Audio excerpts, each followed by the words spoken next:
Mesdames, Messieurs, bonsoir et merci de la fidélité à la télévision nationale. Voici les titres de cette édition. Rencontre ce vendredi à Conakry entre le président de la République et les 8 gouverneurs de région. Colonel Mamadi Doumbouya a mis l'accent sur le bon fonctionnement de l'administration à la base. Occasion pour les gouverneurs aussi de réaffirmer leur détermination à soutenir la vision du CNRD. Les premiers visages du nouveau gouvernement se dévoilent. Les nouveaux premiers ont été installés. C'était ce matin à la défense, à la sécurité, à l'environnement, au secrétariat général du gouvernement et à la douane nationale. Et puis la vulgarisation des informations budgétaires préoccupe les acteurs. Des mécanismes de collecte et de diffusion sont en cours de vulgarisation pour mieux informer les citoyens. C'est tout pour les titres. Une fois encore, bonsoir et bienvenue dans ce journal. Le président de la République, chef de l'État, a reçu ce vendredi les gouverneurs des 8 régions administratives du pays. Il a été question du bon fonctionnement de l'administration à la base. La rencontre a été marquée par la prestation de serment des gouverneurs. Le compte rendu avec lieutenant Tambasekou Kamano.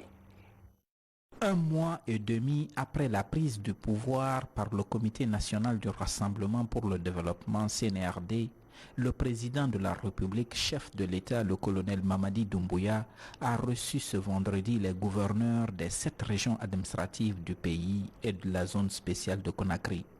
À l'entame de la rencontre, il est revenu au secrétaire général du ministère de l'administration du territoire et de la décentralisation d'introduire ces autorités administratives territoriales et de rappeler le rôle majeur qu'elles jouent dans la réussite de la transition.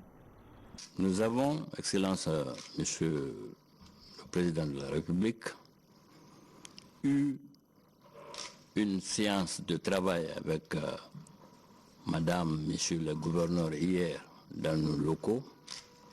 Et au cours de cette séance de travail, nous avons attiré leur attention sur la transversalité de notre département, qui reste l'épine dorsale de l'État et par conséquent la cheville ouvrière de la transition.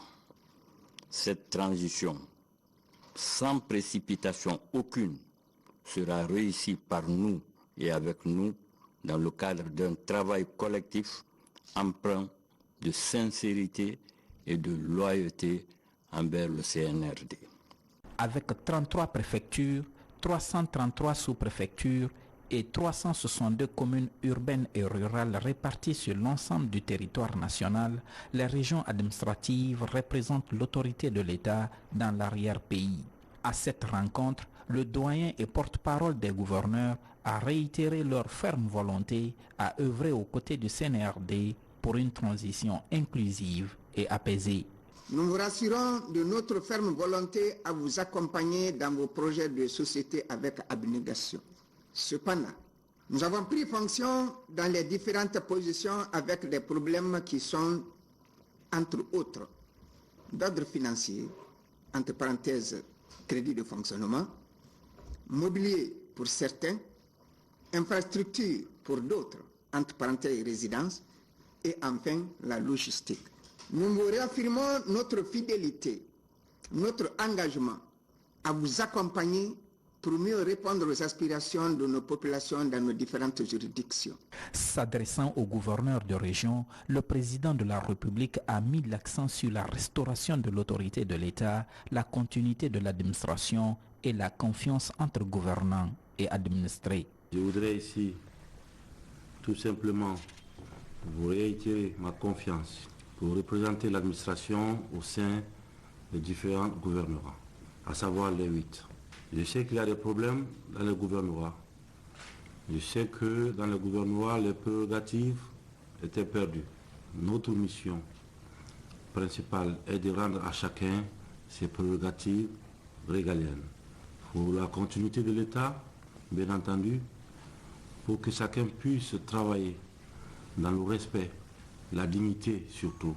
Moi, je pense que les gouvernorats ont un rôle central à jouer dans l'administration de notre pays. Pour ce faire, je vous demanderai, dans les plus brefs délais, d'établir un plan d'action les actions urgentes à mener dans le gouvernorat pour leur permettre vraiment de faire fonctionner l'administration.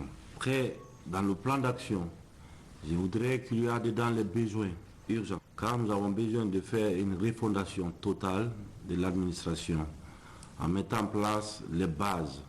Donc vous avez besoin de vous faire entourer des gens qui connaissent très bien l'administration pour qu'enfin le pays puisse bouger. Il faut que l'administration fonctionne. Et pour que l'administration fonctionne, il faut que les prérogatives doivent être situées.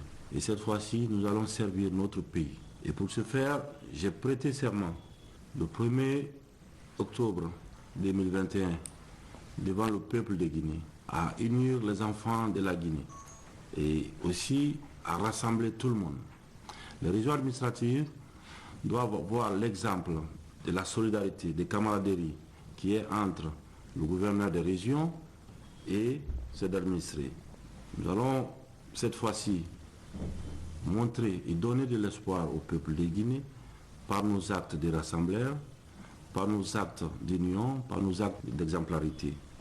Je sais qu'il y a des logements qui sont vétustes et je donnerai tout ce qu'il faut pour que les gouverneurs vivent dignement et pour que l'administration retrouve sa dignité d'antan et que les enfants de ces pays puissent voir l'exemple en nous et en vous bien entendu. Et j'ai prêté serment devant le peuple de Guinée, le Premier ministre en a fait, à moi qui représentais le pays. Les chefs d'état-major sont passés hier. Les ministres qui sont nommés sont passés aussi. Et vous allez tous y passer. Car cette fois-ci, nous ne pouvons plus jouer avec la sauce publique. Nous ne pouvons plus faire semblant. L'engagement doit être total. L'autre temps fort de cette rencontre a été la prestation de serment des gouverneurs. À tour de rôle, ces dépositaires de l'autorité de l'État à la base se sont succédés et jurés sur l'acte d'engagement sur l'honneur et la déclaration d'absence de conflit d'intérêts.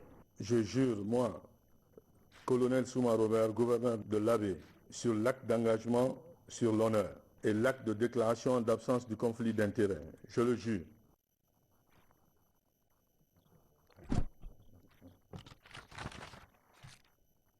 Moi, général à la retraite, Abouakar Diakité, gouverneur de la région administrative de Kankan, je jure sur l'acte d'engagement sur l'honneur et la déclaration d'absence de conflit d'intérêts. Je le jure.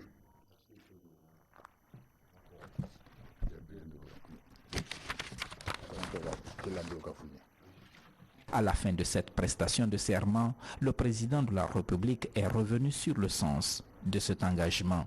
Et ce mouvement, vous le connaissez tous pour nous, c'est d'apaiser les Guinéens et cicatriser les plaies. Des fois, nous avons une histoire en commune, bien entendu, des fois douloureuse, mais nous l'assumons, car sans pouvoir assumer notre histoire, nous ne pouvons pas écrire le futur pour nos enfants, qui sera leur histoire demain. Je voudrais franchement qu'on rentre tous ensemble dans l'histoire de notre pays pour pouvoir rassembler les Guinéens et apaiser la Guinée. Au cours de cette première prise de contact avec les gouverneurs de région, le président de la République avait à ses côtés le ministre secrétaire général de la présidence et d'autres proches collaborateurs. Ces gouverneurs étaient venus recevoir du chef de l'État de nouvelles orientations en vue du bon fonctionnement de l'administration. À la base. Je vous l'annonçais dans les titres, le gouvernement commence à prendre forme. Parmi les promus figure Abdraman Siki Kamara, ministre secrétaire général du gouvernement. Il a été installé dans ses nouvelles fonctions. La cérémonie était présidée par le Premier ministre chef du gouvernement, accompagné du ministre secrétaire général à la présidence et du directeur de cabinet de la présidence de la République. Reportage Mamadi Ternakamisoko. Abdraman Sike Kamara aura la lourde responsabilité d'organiser le travail gouvernemental.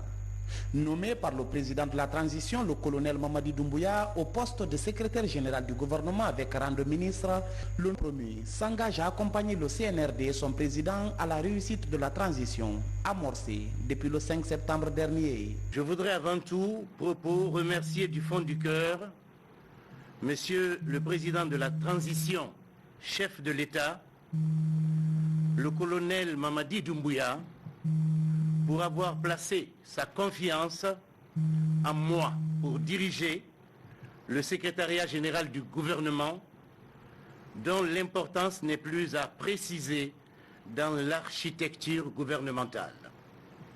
Qu'il en soit vivement remercié, ainsi que tous les membres du CNRD et Monsieur le Premier ministre, chef du gouvernement. Je voudrais en ce moment précis m'adresser à l'ensemble de mes collaboratrices et collaborateurs pour les associer à l'immensité de la tâche qui m'attend afin que les résultats escomptés soient atteints. Au regard des défis qui nous interpellent, je puis compter sur l'engagement et la disponibilité de chacun pour réussir cette noble et exaltante mission. Placé sous la tutelle de la primature, le ministre secrétaire général du gouvernement joue un rôle important dans l'architecture décisionnelle. C'est pourquoi le Premier ministre chef du gouvernement, Mohamed Beabogui, est à cette cérémonie d'installation pour rassurer son nouveau collaborateur de tout son accompagnement. Ce que je voudrais dire, c'est que nous sommes à un moment historique pour notre pays. C'est un moment qui nous interpelle tous, chacun. Et les ministres aujourd'hui, les autres ne le sont pas, mais très souvent, le travail que vous faites est plus important que le travail même du Premier ministre. Si ça ne marche pas chez vous, ça ne marchera pas en haut. Donc, je vous exhorte à redoubler d'efforts pour que cette transition se fasse bien à la satisfaction de notre pays, pour qu'on s'en sorte enfin et qu'on construise les bases du futur d'une Guinée meilleure. Titulaire d'un diplôme de maîtrise en relations internationales à Toulouse en France, Abdraman Sike Kamara est consultant et professeur de droit dans les universités guinéennes. À 56 ans, il est marié et père de 4 enfants. Prise de fonction aussi du ministre délégué à la présidence chargé de la défense nationale. La cérémonie s'est déroulée sous la supervision du ministre secrétaire général à la présidence de la République. Le nouveau ministre Aboubacar Sidiki Kamara salue cet acte du président de la transition. Reportage adjudant Alassane Diaby. Dans cette phase cruciale de l'histoire de la Guinée, le président de la transition, chef de l'État, chef suprême des armées, investit sa confiance à Aboubacar Sidiki Kamara pour occuper un des postes stratégiques dans le gouvernement de transition. Il est installé dans ses fonctions du ministre délégué à la présidence chargé de la défense nationale. Ce général de corps d'armée à la retraite était jusque-là ambassadeur de la Guinée à Cuba. Il connaît bien le département de la défense pour y avoir servi durant plusieurs années. Cette confiance, placée en lui par son Excellence, Monsieur le Président de la Transition, prouve à suffisance l'intérêt que le chef de l'État, chef suprême des armées, accorde à la promotion des cadres guinéens sur la base du mérite. Dans ce contexte, l'armée républicaine de Guinée occupe une place de choix dont vous avez la charge de gérer désormais. Sur ce, nous vous souhaitons à vous, personnellement et à tous les membres du CNRD, plein succès dans votre ambition de porter la République de Guinée plus haut dans l'intérêt supérieur de toute la nation, sans exclusion aucune. Cet ancien général de corps d'armée, Aboubacar Sidiki Kamara, a gravi tous les échelons et occupé les fonctions de haut rang au sein des forces armées guinéennes, dont entre autres celle du secrétaire général du ministère de la Défense nationale, chef d'état-major général adjoint des armées et directeur de cabinet du même département. Il mesure la portée des charges qui sont désormais les siennes. Ici, je suis étreint par 3 sentiments. Sentiment de reconnaissance, mais aussi sentiment d'humilité, connaissant les charges qu'engage ma fonction de gérer sous l'égide du chef de l'État les forces armées guinéennes. Mais ce n'est pas que ça. La défense, elle est d'abord civile, économique, diplomatique et enfin militaire. Donc je mesure la portée par rapport aux limites de mes compétences, d'où mon sentiment d'humilité, sentiment de responsabilité parce que je connais ce qui m'attend dans ce département, vu ce que nous savons entre nous, qui est devenu notre outil de défense. Pour moi, il n'y a pas d'honneur qui dépasse l'appel à un citoyen de servir sa nation à un poste aussi stratégique que le ministère en charge de la Défense nationale. Vous comprendrez donc l'expression de mes sentiments de reconnaissance à l'endroit du colonel Mamadi Doumbouya et du peuple de Guinée tout entier suite à ma nomination. Pour réussir ma mission que j'entame aujourd'hui, je voudrais compter sur le soutien et l'assistance de chacun et de tous. Une importante revue de troupes a précédé cette cérémonie d'installation du ministre délégué à la présidence chargée de la Défense nationale, ici à la place d'armes du bataillon du quartier général. Un autre ministre installé ce vendredi, c'est celui de la sécurité et de la protection civile. Bachir Diallo a été accueilli par l'ensemble des cadres et agents du département qui ont réaffirmé leur engagement à soutenir la transition. Le point avec colonel Mori Kaba. C'est parti pour la transition au ministère de la Sécurité et de la Protection civile. Le nouveau ministre prend officiellement fonction devant un parterre de cadres, officiers, sous-officiers et hommes de rang du département en charge de la sécurité, mais aussi une forte délégation du CNRD. Le colonel Mamadi Doumbouya, président de la transition, président du CNRD, chef de l'État, chef suprême des armées, a nommé M. Bachir Diallo dans les fonctions prestigieuses de ministre de la Sécurité et de la Protection civile.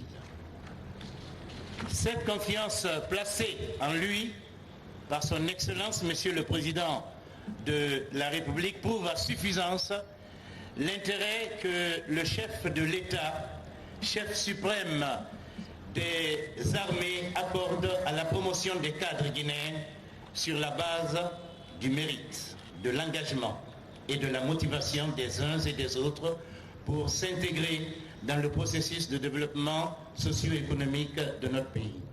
Nommé à la tête du département de la sécurité à la faveur de l'avènement du CNRD, le nouveau ministre mesure déjà la portée de sa mission. Pour la réussir, Bachir Diallo compte sur l'implication de l'ensemble des travailleurs de son département.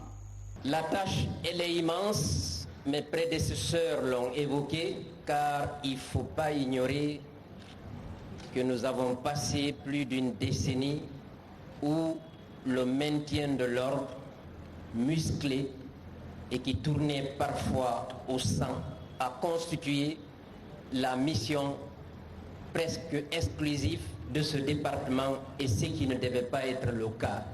Nous devons changer cela et le président de la République, il a insisté là-dessus. Ça veut dire que la tâche qui nous attend, elle est immense. Mais elle n'est pas impossible. Je suis là aujourd'hui pour relever ce défi énorme. Et je vais relever ce défi. Mais seul, je ne pourrai pas. C'est avec vous, avec le concours des uns et des autres, la détermination de tout un chacun qui nous permettra d'arriver à cette fin. Le nouveau patron de la sécurité demande l'engagement de tous les policiers et agents de la protection civile. Installation toujours cette fois-ci du côté de l'environnement où la nouvelle ministre vient de prendre fonction. La cérémonie a connu la présence de l'essentiel des responsables du département. Madame Lupu Lama s'engage à conduire la politique environnementale du pays dans la plus grande loyauté. Mamadou Alpha Baldi. Notre environnement est caractérisé par la dégradation continue des ressources naturelles. Nous assistons à la déforestation, à l'érosion et à la dégradation des sols, aux pollutions et aux nuisances. Nous avons aussi l'assèchement et l'ensablement de nos cours d'eau, À cela s'ajoute l'exploitation minière, l'urbanisation non contrôlée, pour ne citer que cela. C'est une nouvelle ministre de l'Environnement et du Développement durable, consciente des problèmes environnementaux, qui prend les commandes du département. Réputée rigoureuse au travail, Luopu Lama invite les cadres du département au travail pour relever le défi. Le collaborateur du ministère de l'Environnement et du Développement durable d'adhérer aux réformes qui sont en cours et celles qui seront engagées dans le futur moyen et court terme pour enfin relever les défis de la protection de notre environnement, les défis du développement durable.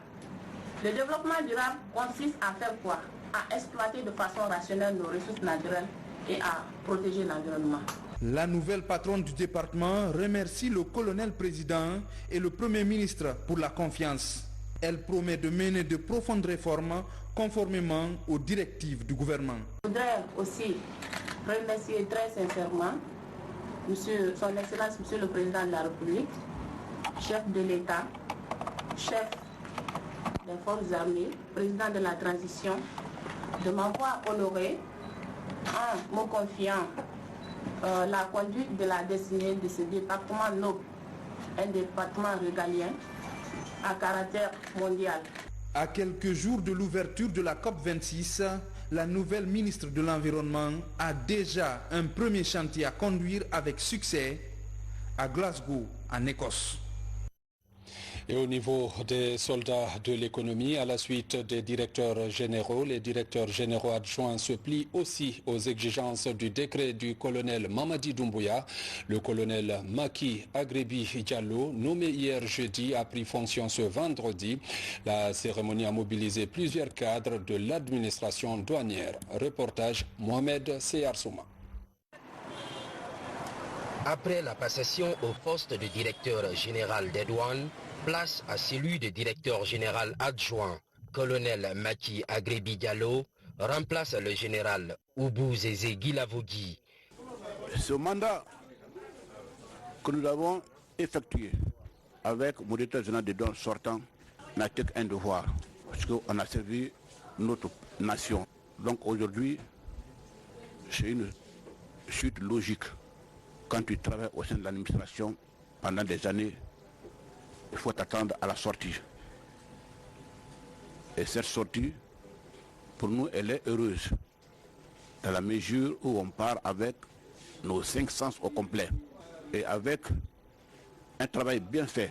Jusque-là, directeur régional de Conakry Centre, le promu est également comptable des prouesses accomplies dans la mobilisation des recettes. Il sera alors question de maintenir le cap. Je prends l'engagement de consacrer désormais mon temps dans cette administration au travail, rien qu'au travail, et au travail bien fait. Je mettrai tout en œuvre pour assister le directeur général des douanes, le colonel Moussa Kamara, à réaliser les objectifs phares de la réforme et de la modernisation des douanes guinéennes. Nous allons continuer ensemble à rendre plus visibles les réformes qualitatives entreprises avec sacrifice par l'équipe à laquelle nous succédons. C'est une nouvelle page qui s'ouvre pour les soldats de l'économie, avec pour défi la poursuite des innovations afin de fournir davantage les ressources au budget de l'État. En témoignent ces passations successives. Colonel Maki rejoint ainsi le colonel Moussa Kamara à la direction générale des douanes. Dans l'actualité encore, le contrôle de la transparence budgétaire est au cœur des priorités. Cadres étatiques et citoyens se retrouvent pour passer en revue les mécanismes de collecte, d'analyse et de diffusion de l'information budgétaire. Le but est de mieux informer les citoyens, sur la situation de la budgétisation nationale. Reportage Abraham Christophe Conté, Maurice Sidibé. Le gouvernement guinéen a le devoir de rendre compte aux citoyens de la gestion du budget national de façon simple et méthodique. Cette rencontre d'échange entre acteurs étatiques et citoyens de la commune de Kaloum porte sur l'analyse, la collecte et la diffusion de l'information budgétaire. Elle est initiée par la structure Action Unie pour le développement intégré en Guinée, ODUG.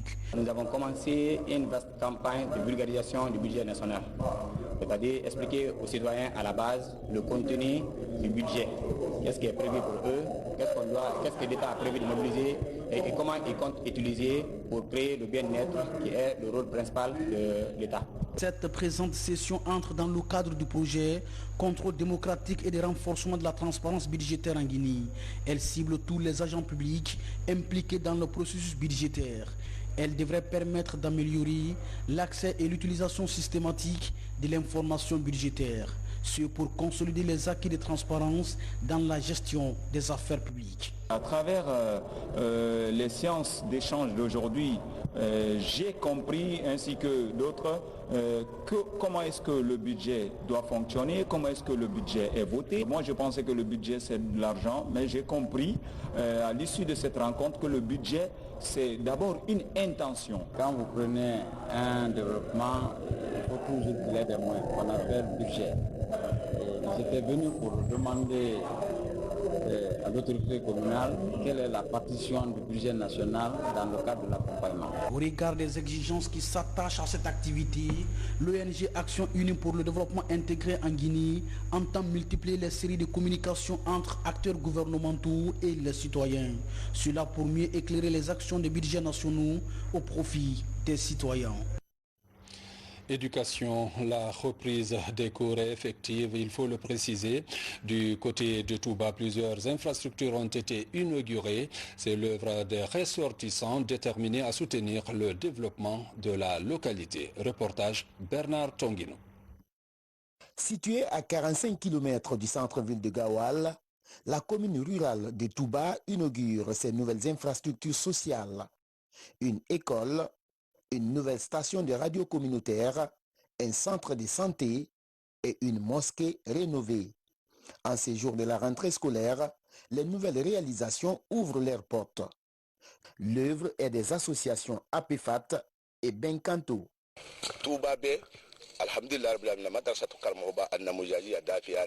Ici à Touba, Dieu merci, le combat que nous menons à travers notre association APFATI, c'est contre le shaitan et le manque de foi à l'islam en Guinée. Pas seulement à Touba, mais dans tout le pays. L'école Madarsa qui est là, c'est pour tous les Guinéens. Dans ces villages, celui qui s'appelle Karamokoba, l'école porte son nom. Il a défendu la vérité et l'islam. Ça fait plusieurs années, nous nous battons pour la réussite de cette école. Ici, il y a beaucoup d'élèves, mais les moyens manquent. Au niveau des classes, au niveau des enseignants, au niveau de beaucoup de choses. Le logement des enseignants, ça manque beaucoup de choses. Ces différentes réalisations communautaires, inaugurées en prélude du Grand Fidao de Touba de janvier 2022, sont évaluées à 150 000 €, soit 1,5 milliard de francs guinéens. L'appel que nous pouvons lancer c'est au niveau des parents d'élèves de Touba, de laisser les enfants pour venir à l'école ici, à l'école modèle Karamokoba. Et encore, nous avons, dans les 2 dernières années, nous avons fait beaucoup de succès. Encore, pour faire le succès, c'est de commencer le travail dès au début. Les fils et ressortissants de Touba participent ainsi au développement de leur localité. Lutte contre les violences faites aux femmes, la Guinée est confrontée à une recrudescence du phénomène. L'inspection régionale de l'action sociale met en place une nouvelle stratégie pour stopper le phénomène. Des associations féminines sont déployées dans les 5 préfectures relevant de la région de Kindia pour sensibiliser sur les conséquences du viol et les mariages d'enfants. Reportage Mohamed De Camara.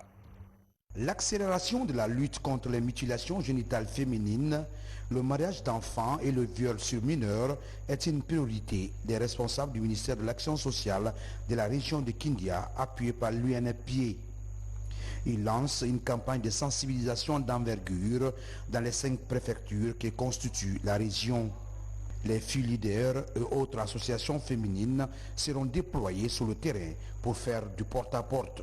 Ils vont passer dans des ateliers de couture, dans des ateliers de coiffure pour informer et sensibiliser la communauté pour l'abandon des mutilations génitales féminines et le mariage d'enfants. Nous accompagnons l'État dans la sensibilisation, dans les plaidoyers auprès des autorités, mais aussi dans la sensibilisation et les séances d'information des populations en vue de l'abandon de ces pratiques néfastes qui nuisent à la santé de la femme. Les autorités régionales, préfectorales, communales et locales adhèrent à l'idée. Cette campagne régionale de l'abandon des MGF, du mariage précoce et les violences faites aux femmes de la région de Kindia s'étendra sur tout le mois d'octobre. Parlant encore des violences faites aux femmes, l'élan de solidarité se poursuit autour de la patiente qui a subi un viol collectif dans une clinique à Anta. Le cercle féminin de Guinée apporte un soutien à la victime et exige des sanctions contre les auteurs. Reportage à Falilou Diallo. L'affaire défraie la chronique depuis un certain temps à Conakry. Admise pour des soins de santé dans une clinique située en Haute-Banlieue, la jeune dame se retrouve finalement avec des séquelles pour toute sa vie. C'est pour apporter leur soutien à la victime que le cercle féminin de Guinée est venu à son chevet. Nous sommes ici pour rendre visite à Mlle Silla, qui a été violée, qui a eu beaucoup de séquelles suite à ce viol. Et à l'intervention de ces soi-disant médecins, nous sommes venus pour lui rendre visite, pour l'assister aussi financièrement. Nous sommes venus avec un montant symbolique qui pourrait l'aider à se soigner. On a été sensibles parce que non seulement elle est très jeune, et c'est une femme aussi. En plus de ce soutien, Cercle féminin de Guinée tient à faire toute la lumière dans cette affaire. Au terme de la visite, la coordinatrice invite les femmes à dénoncer les abus dont elles sont victimes au quotidien. Ce que je conseille surtout aux jeunes filles, c'est de parler. Aux jeunes filles, aux jeunes hommes, c'est de parler. Ils doivent communiquer, on doit dire ce qui se passe, il ne faut pas avoir peur parce qu'on a affaire à un médecin ou on a affaire à une autorité, mais il faut parler, il faut dire ce qui se passe dans les hôpitaux. Les autorités aussi doivent sanctionner les violeurs. Créé il y a plusieurs années, Cercle féminin de Guinée intervient dans plusieurs domaines. À travers cette action, ce mouvement se veut être une plateforme de lutte contre les violences faites aux femmes et filles de Guinée. Mesdames, Messieurs, c'est la fin de cette édition. Merci à vous qui nous suivez du côté de Forêt-Caria dans le Moréa comme partout ailleurs dans le monde. Bonne suite de programme sur la RTG.